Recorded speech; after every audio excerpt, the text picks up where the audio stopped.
What about another question? I have a question. So you're talking about how grunge was kind of in style and like the singer-songwriter acts, I don't know if that's what you meant, but like we're kind of more alternative scene. What are your thoughts on kind of the inversion of that kind of nowadays?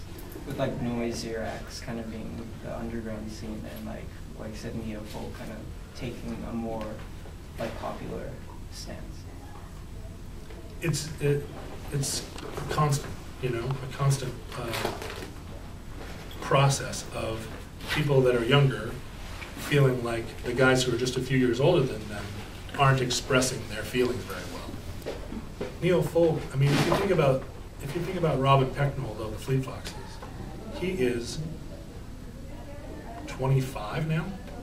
He was 22 when he made that first record, which was pretty young to make a record that was that successful.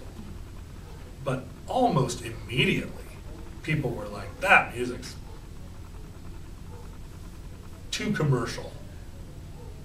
You know, the response to it was, there was a backlash right away. And I think the antidote to it seemed like noise, or seemed like punk. There's always going to be a punk rock, and by that I don't mean punk rock music, but that punk rock impulse in people to say, this thing that you like is shit. We need to make something. We need to have a revolution. And the problem is that's happened enough times now that people of your generation are in a kind of a situation where, I don't know if this is true, but I imagine you might feel that everything's been done. You can't be punk rock again. There have been 5 waves of punk rock. It's starting to get a little tiresome.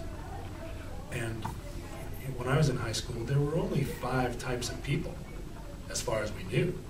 There were stoners, there were jocks, there were nerds, there were preps, and then there were all the people who didn't identify with a cult, you know. Now, at this high school of 1,600 people, I imagine there are probably 24 different kinds of stoner, right? Where it's like, oh yeah, they like death metal, and they like hardcore, and they like classic metal, and they like, you know, there's like so many different kinds of metal that it's become. Not in this school. There's gotta be 25 kinds of metal in this school. Is that, am I wrong? No, you're not wrong. And well, you know, when I was 17, there was one kind of metal, and you either liked it or you didn't. And that encompassed everything from Black Sabbath to Metallica, which was a new band at the time. And they don't sound anything alike, but they were both metal, and so if you were metal, you liked it. And if you liked rock and roll, you liked, you know, the Beatles all the way through Peter Gabriel. And now, you know, there are people who are like, it's so chopped up that you can get into these cycles where you're like, oh, that metal isn't any good. We need to invent a new kind of metal. There's 700 new kinds of metal, and it's just that you lose a little bit of the. I feel now that it's very rare that there's an actual revolution. It seems like there are fashion revolutions, or there's a fashion turnover. But the Fleet Foxes are an amazing band, and they totally came out of nowhere, and Seattle music scene was changed. But the Fleet Foxes sound like the Byrds, and they sound like America, and I mean, people have done that music for 50 years now. So the music itself isn't like, there's not really a change.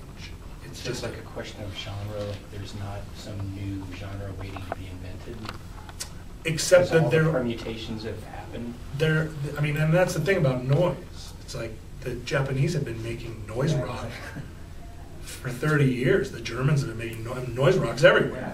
It's not new, but it seems new. You know, it's like ska music, right? Every 4 years, there's a new class of high schoolers that discover ska music for the first time. And they're like, ska! And then a band comes up and it's like, ska! And then they get to be 19 and they're like, oh, ska's terrible. And then there's a new bunch of 15-year-olds that are like, ska! And so ska just never goes away. There's always a new ska band. But I don't believe that I don't believe it's the end. Somebody is going to discover something in music that hasn't been done. And it's just like right now we're in this place where we all have all music all the time. I listen to the radio now, and it's like, I don't even know if you guys ever listen to the radio in your car, but I sometimes will turn into the radio. And they play AC/DC followed by Fleetwood Mac, followed by Phil Collins, followed by Led Zeppelin. And it all just sounds like rock music, except when I was a teenager, those were 4 totally different genres, and the people who listened to those kinds of music never met each other or liked each other at all. You didn't listen to AC/DC and then Fleetwood Mac. They were like, and now it's just like, it's all rock and roll. It all just feels like it's all just music, and it all belongs together on the iPod.